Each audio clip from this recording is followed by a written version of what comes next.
I'm Bob Ordenkirk. You might know me from Better Call Saul or Breaking Bad or Mr. Show or a lot of other things where I've acted. I have the lucky pleasure to speak to two of my favorite actresses in the world right now and talk about their show that they created that is currently my favorite TV show. Pen15. Pen15. And I'm here with Anna Konkle and Maya Erskine. And hi, guys. How are you? Hi. Good. Hanging in there. Thank you for kindest bunch of words. Yeah, thank you for that intro. Well, there's more to come. My daughter teases me that my favorite things are all things that are made for 13-year-old girls. Is she 13? No, she's 20. Oh, okay. But she loves your show too. Look, there's a million reasons why I love your show so much. Your performances can be the lead reason for the sake of SAG. Your performances are flawless, and you're channeling a young person at that age. And the tribute to your performance is what you've heard by now many times, which is that when describing the show, people can't help but characterize it as these two actresses, adults, wrote a show about being 13 and they play the 13-year-olds and they're surrounded by 13-year-olds. And it immediately sounds almost like a gag that you're just going to play with and prank on. And it almost as quickly as you start watching it becomes meaningless that you are 30-year-old women playing 13-year-old girls. You are those girls. You are that age. I believe you. I believe you in that world. And I know you've gotten this compliment before, and I'll give it to you again. The trick of that disappears very, very quickly when you start watching the show and you get wrapped up in the characters and their feelings. And you have to remind yourself that these are actresses who are a different age than the characters they're playing. And of course, everybody wonders how it started. I can only picture you two meeting in Amsterdam. Mm-hmm. Mm-hmm. Yeah. At acting school. Yeah, we met our junior year of college and we were studying experimental theater in Amsterdam. And I immediately had a huge talent crush on Maya. And then Amsterdam was over, this really amazing program with like 20 of us or so. And that summer we were going into our senior year and we just became best friends. I mean, pretty quickly. And so it didn't start with making work. It was just a friendship and going through stuff. And so after school, there was just a long time of figuring out what we wanted to do, I think, and writing together eventually came out of a deep depression. And it took me moving to LA to do theater there because I wasn't getting any work in New York for us to be like, okay, now we have to write together, even though we live in separate places. So we started writing over Skype. Yeah. And Anna really pushed for it and pushed me to do it. And I'm so grateful for that. I was the most best. I think a lot of people, especially right now, wonder what the value of attending college is at all. So, but in this case, it sounds like you maybe got a lot out of that college experience. Besides for your friendship, it sounds like you stretched yourselves as performers. It's revealing itself now, I feel like, the effects of our education, because I think right after graduating, it felt like there was no transition into getting jobs or being able to work, but we had all this training. And so it was sort of this odd thing of how do we now put this to work? And so it was a lot of figuring out, like, do we write together and do we create, or do we just keep trying to audition? And so we kind of went the auditioning route for a long time, which didn't really get us anywhere. And so that's where we took it into our own hands. And I think what the training did is we learned a lot of how to write and create your own work and collaborate. And probably I would say the other best thing to come out of that was all the connection, all the friendships. So there's so many people from that school that we still work with out here in LA. We've found our soulmates in art. So there was sort of this community that we built, which was really important, I think, when we first moved out here. Hey, What? let's talk about mask work.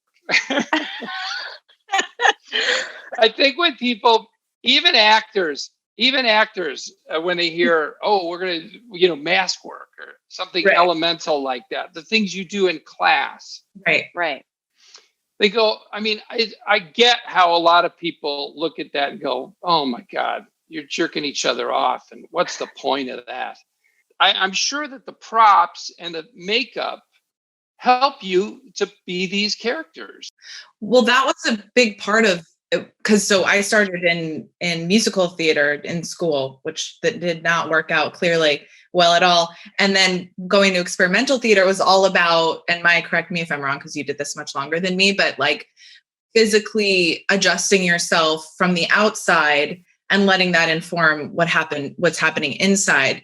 And that was a totally new concept for me. I'm someone super heady, and, the other methods of just journaling as your character, and, it's a completely different way in, and that you're speaking to the same thing, I think. And it takes, for Pen15, in terms of like going from the outside in, I do relate to that a lot, actually, of just feeling physically in that, character, and then being like, I hope this is enough, and just committing to that. Well, it totally informs so much of the, and I'm the same way. Like, I think outward in is for me how I work best, because if I have like, the minute I put the wig on, it changes my feelings inside. Like it makes me want to go like this. Right. It makes me want to jump out wild. It is like mask work. And I feel like I was so scared of acting actually in school in front of classmates. That was like, I was always the last to go up. I hated having to perform in front of my peers because I was so worried about what they would think. And when I put the mask on, it felt like I was hiding behind this creature that then I could become. And I was no longer me trying to do anything. So it's the same thing, I think. Yeah. With like putting, and when we have to hold our bodies a certain way, it just changes everything for you. So I do think hair, makeup, wardrobe, all of that is like vital. Let me just go back to when I was asking you how it all started. I could only picture you two improvising or goofing around as these girls. Does any of that happen in the writing, or Wendy Vickany, episode 203, when you find the piece of the card, the business card? How much of that is left to the moment? That moment in particular was written and vaguely based on an experience. I mean, Maya and I both pretended to be witches when we were little, and there's a lot of overlap and yin and yang experiences when we look back on our life, interestingly. But that moment was kind of based on with a friend back in the day, finding a business card in a mailbox and being like, this is Mother Witch. So, but I think what Maya really is a muse for me, I think, but I have comfort in embracing the small, weird moments with Maya and putting it on the page because they feel important enough to each other. Whereas maybe before I wouldn't have had the confidence to be like, this is a weird moment. Maybe on the page, is it going to read that this is like a legitimately emotional, funny thing? Is it just going to seem trite and weird and not important enough? You know what I mean? But yeah. And so that might be a reason why some of those moments feel like that's got to be like improv, but there is a fair amount of just in the moment. I mean, I'd say maybe 10% a day, Maya, would you say? Yeah, 10 to 20%. Yeah. And it's mostly not through, I feel like the improv happens if we run into trouble with scenes sometimes. If on the day we're having trouble, like it doesn't feel right, then we try a couple runs of improv, but it always goes off the rails. So and then sometimes we stick to the script and then have moments surprise us, that come up. But I feel like the same thing applies in writing. It's, we generally don't improvise in the room writing unless it's a scene that we're kind of struggling with, where Right. it's like, okay, how would we actually talk like this? Because generally it's coming from memories from both of us, from other writers.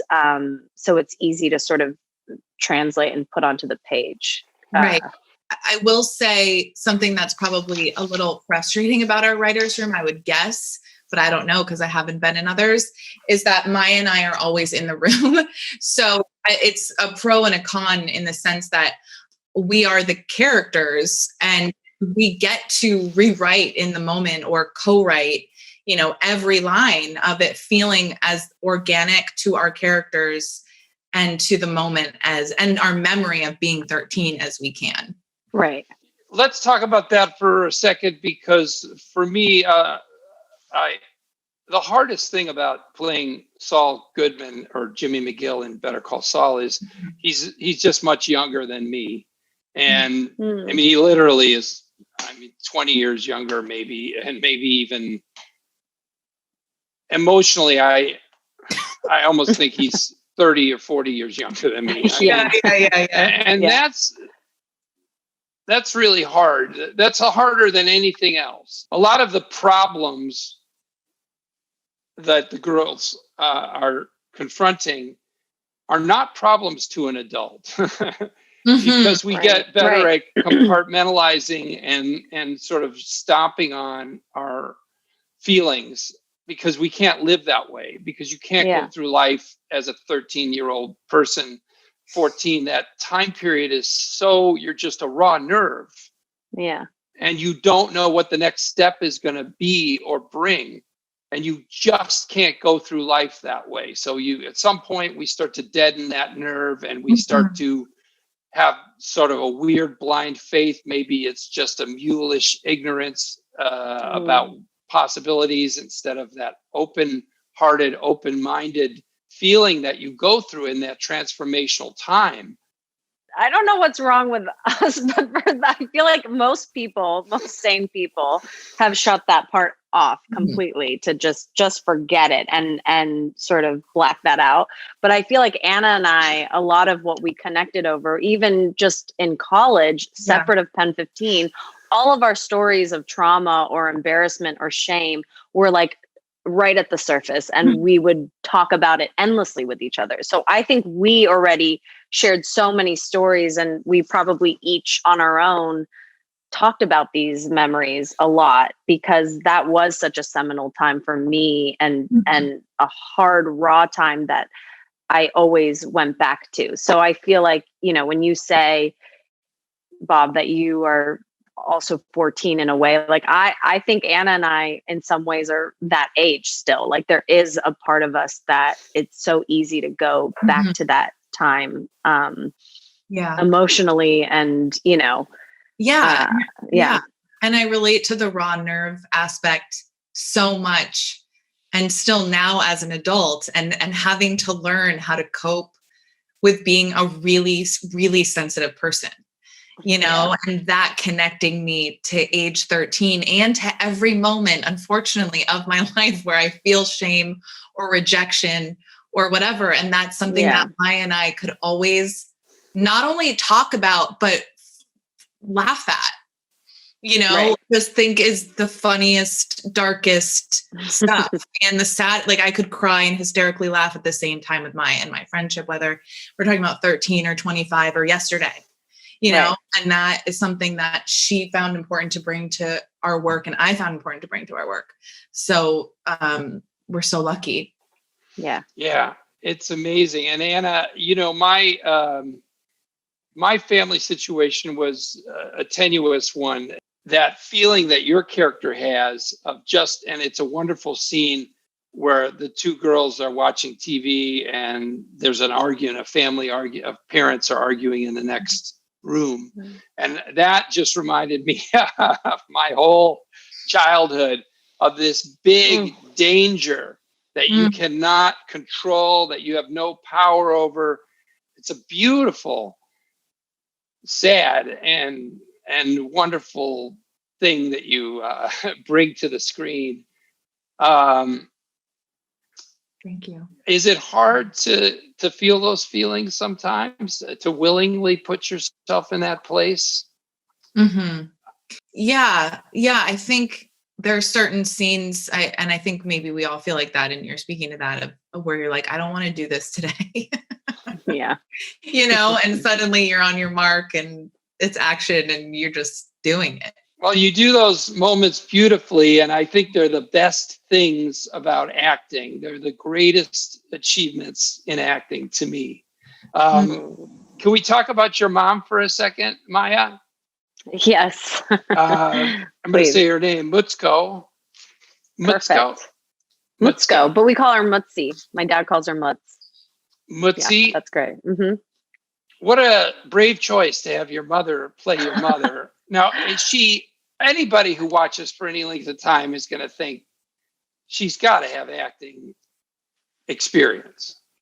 Absolutely none. I mean, she's been surrounded by artists her whole life. Like, my dad is a jazz musician, and she always sort of supported him and went on tour with him. And, her job before all of this was she was an interpreter for bands in Japan. And so I just feel like she's always been kind of like on the side, supporting artists, but never acknowledging or accessing what she has naturally. So when I feel very lucky though, because when we were auditioning, we were making the pilot presentation first. And when we sent out short, 15-minute, half a pilot, and no one wanted to audition for it. They thought it was utter crap and thought it was inappropriate. And it was an odd thing to get, I think, in script form. And so the people who did audition for my mom weren't authentically from Japan.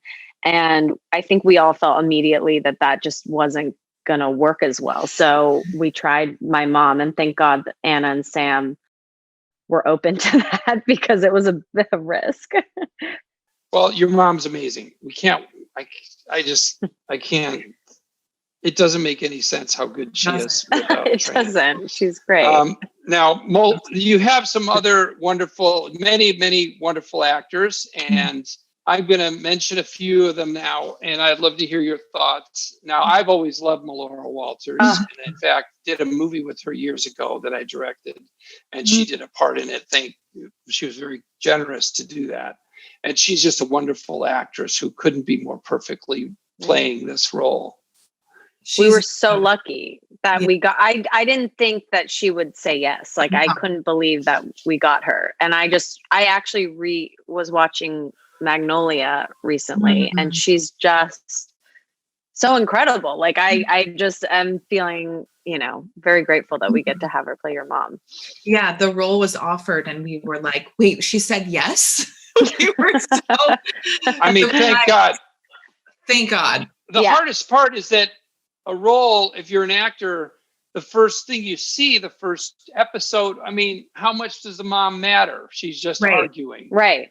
It's only when you get into season 2 where Melora really gets to go deeper and show a more she's amazing in this role.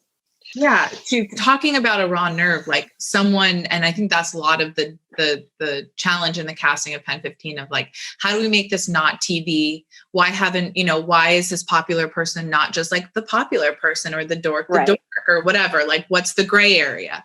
And I think what's a challenge for actors when they're auditioning for us probably is that these characters are amalgams of memories of other people that we knew. So it's not just like one person. It's like a mixture of someone that Anna knew and a mixture of someone that I knew that was, bossy or did these things. And so to actually cast that and find a person who satisfies both, or satisfies all of us, it has to have that complex depth that they're bringing that isn't on the page.